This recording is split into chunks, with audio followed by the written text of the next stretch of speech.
evening because of the reception, you want to make sure that your makeup lasts as long as your day goes, right? Exactly. So with that, we're going to be talking about extra long wearing makeup on our Try Me segment. So Sel, it's a fully packed wedding episode again, from head to foot. This is actually again dedicated to Celine, who actually just got engaged recently. So this is part of her preparation process. And you know, Isa, after this whole episode, I'm gonna be ready na. Ready na ako, diba? Ayan. Anyway, in the meantime, ready na rin tayo makapagchikahan. So Alright. simula na, chika, dito lang po sa Chika!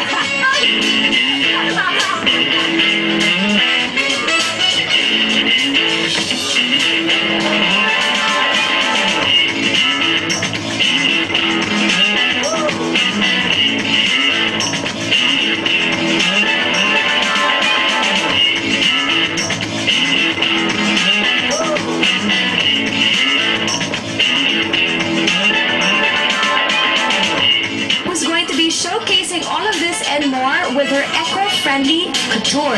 So we're going to be mixing fashion with the environment on the spot with Michelle Lim. To our country. And more importantly, dinadala niya po ito outside of the country. So yung mga Americans, Europeans, and other neighboring Asians, of course, get to know all about the Philippines. They get to know all about our culture and our materials, diba? So that's very nice. So Michelle, more power to you, and I wish you all the luck. And talagang very, the country is very proud of people like you who are very creative, and of course, making sure that people outside of our country get to know us. And mga kashika, don't naman go away dahil marami pa po tayong pag-uusapan. We have a lot more fashion and beauty tips coming up when we get back. So don't go away. Our wedding episode, I hope it's really still a turn. Today in Try Me mga kashika, we have a lot of new things to talk about, especially in the world of cosmetics. So of course, of Tattoo Pro, which is a brand of airbrush makeup, and of course, I'm talking about Miss Kay Rodriguez. Good morning, Kay. Good morning. Thank you for joining us here in our show. My pleasure. All right. So I am very curious kasi we were talking about this earlier, diba? Before the camera went rolling, and we were saying parang high definition makeup to. Yes. It sounds so high tech. Ano ba to? Pakikwento naman. Ang airbrush makeup kasi is now the new trend in applying the makeup. We use a compressor like this one, plus an air gun to put the makeup on their face. Like, not everybody can do this, obviously, kasi iniisip ko, hindi naman ako marunong gumamit ng gun na yan, tsaka yung compressor. So, it really has to be an expert to do this on you, no? You can appreciate the benefits once na na-apply na siya, especially for TV, cameras, and even online albums. I see. And, Kay, syempre, yung mga, like ako, mahilig talaga ako sa makeup, and I have airbrush foundation to be used sa airbrush gun. Anong difference niya? Ang difference niya, it is silicone-based. And then, yung formulation niya is specially designed for the gun. So, once na na-spray na siya all over the face, makikita mo na very natural yung finish niya. It's almost next to skin.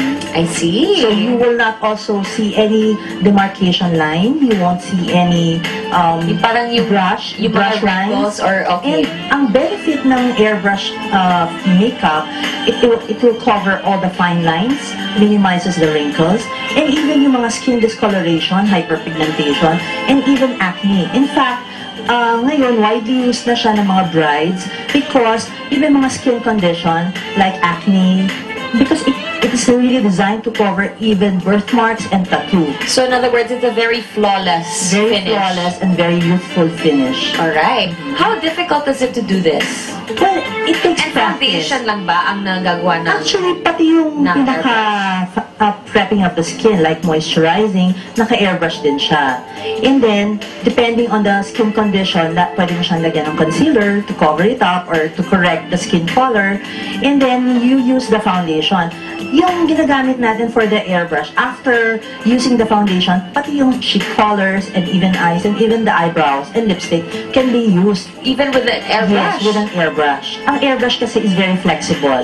So, pwede siya na full coverage, pwede naman minimum coverage, depending on your goal, kung ano yung gusto mong look. I see. For example, sa pictorial, syempre sa magazine, mas high yung makeup dyan, so you can adjust. All right. So of course you said rides, and of course you were saying ads. What about movies? Kasi you know, in the movies, ang daming lights niyan, di ba? So, well, of course, taping for movies that you know, pag nag-shooting yung mga actors and actresses, talagang it's hours and hours on end. Is this something that's also It's best for high definition TV because HDTV. HDTV and for movies kasi namamagnify yung pores natin dyan. That's true. So yan, nakukover siya lahat. Kaya this is widely used in Hollywood. Exactly. I was gonna say, actually, I've been reading about this in magazines, yung mga actors in Hollywood, you know, the A-list celebrities na medyo natatakot sila sa HD generation because Yes. syempre ngayon nakikita na lahat ng mga flaws, diba? So of course now you're saying with HD makeup or well, high definition makeup or airbrush makeup, these flaws are minimized, Yes. right? It covers and it gives you a perfect finish, especially for your red carpet moment. Okay, oh goodness, nakaka-excite naman to. Sana meron akong airbrush makeup artist every day para I can be flawless all day, diba? For come to my hours. studio. Sounds good. All right. Okay, so well, I guess the best thing to do now is really just to check out the demo because to see is to believe. So I'm gonna ask the cameraman to focus on your face because this is her before shot. And of course now Miss K is going to transform her pretty face. I see palettes for foundation. Yes. And I see mga pinker shades, which is more the mga blush. Blushes, yes. We also have the powder and a concealer wheel to cover all skin imperfections before we put the foundation. And then we also have here That's the compressor. This is the compressor and this is the air gun.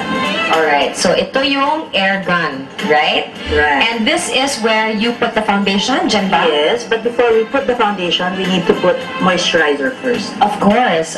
Syempre, before you put makeup, it's Yes. very important to moisturize. So, well, what are we waiting for? Let's see this magic, diba? So, let's start. So, you turn on the compressor. So, ito na po yung yung moisturizer. Moisturizer, yes. So, how do you feel, Brittany? It feels good. Alright, okay. Oh, the perfect. Alright, so of course she did the whole moisturizer thing and now we're gonna do foundation. So, paano ba dina-determine ang shade ni Brittany? How many different shades of foundation do you have? 1 to 12. 1 to 12. So you just have to mix and mix the colors. But I tried first on the jawline. So if it disappears on her jawline, ang list niya, napakontrol mo yung lumalabas na makeup. So hindi naman siya parang kumakalat. Hindi.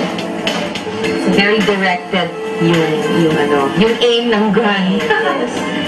Okay. Here. Okay. Okay. So meron na siya mga parang veins. Yeah, so yun yung mga medyo tinatago natin. So, That's right, yung mga spider veins, right? Actually, a lot of fair-skinned women. and even for highlighting. I see.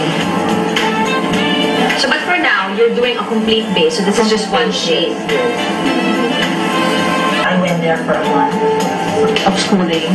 1 whole month in Hollywood. Wow, that must have been very exciting for you. I also did the film and TV special effects, so even prosthetics. This can also be used for special effects. So you mean to tell me the airbrush will also be down to her neck and shoulders? Kasi especially for brides, di ba, mga naka-tube sila. So, dapat hindi, iba yung color ng face sa katawan. Parang natutol na ganyan. That's true. A little color sa cheeks niya. This is the blush of it. Blush. I'm looking at what you poured in, no? Para siyang pearlescent. Yes. Yes, some distance.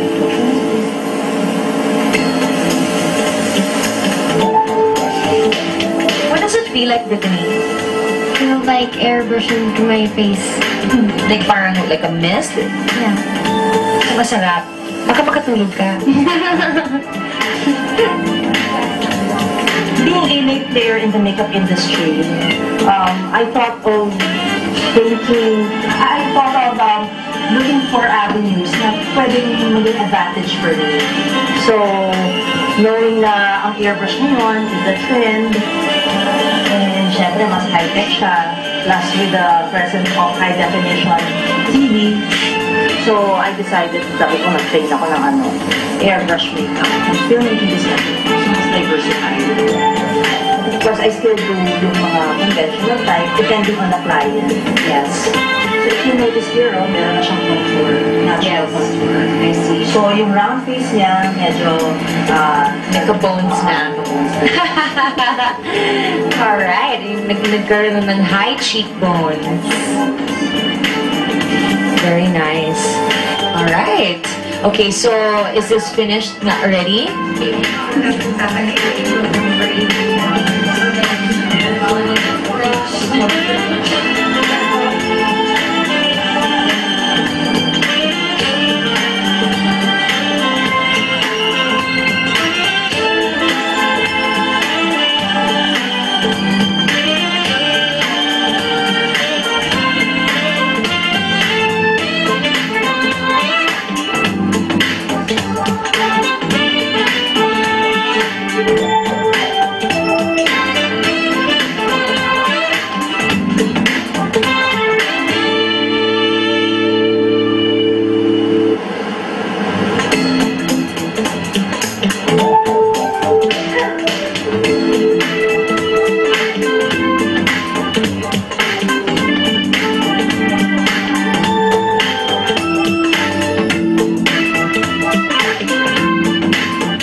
Demo is now finished, and as you can see, Miss Brittany has now a flawless complexion. Actually, flawless naman siya talaga. Medyo nai-insecure na ako sa iyong kagandahan. Alright, so Miss Kay, baka you'd like to invite naman our mga kashikas out there to please, come visit you. sa ating mga kashika, 4647 or 932-3199.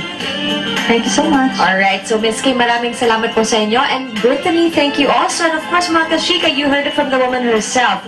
Like she said, this is perfect talaga for mga actors, actresses, and of course, talagang the brides-to-be. So if you want... I love today with you and your married Exactly. Actually, I'm clutching onto my skirt now in case it flashes again. Okay, while you're clutching onto that, we're going to say goodbye to our wonderful, wonderful guests again. Thank you very much, first and foremost, Paolo Villarreal for Paolo's Bootcamp, for making sure that we're all fit.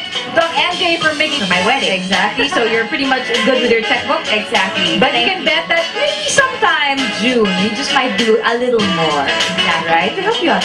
Alright, because Our wedding gifts are always so much fun. I Exactly. know, and I'm sure a lot of brides out there watching right now, and they're loving it, right? Exactly. But wait, again, our personal sponsors naman. Thank you to Carnadon for our clothes. Thank you to Benefit Style Salon. They have branches in Eastwood City and another one in Timog-Ap, Quezon City. And last but not least, the Zen Institute Medical Spa by Doc MJ Valdecañas, found at the Port at the Podium and in Scout Rallios, Quezon City. And of course, I also want to say thank you, Josie Goff Kalimadon for my clothes, Jude Hippolito and Rose Velasco for my hair, Makeup Forever for my makeup, and Doc MJ Valdecañas also. Zen Institute, maraming salamat po. So with that, kita-kita tayo bukas, 8 o'clock in the morning, only here at NBN4 for your daily dose of chikahan. I am Isa Leton. And I'm Celine Do Gabriel. yours, Betty Boop moment. I And don't this has care. been Chika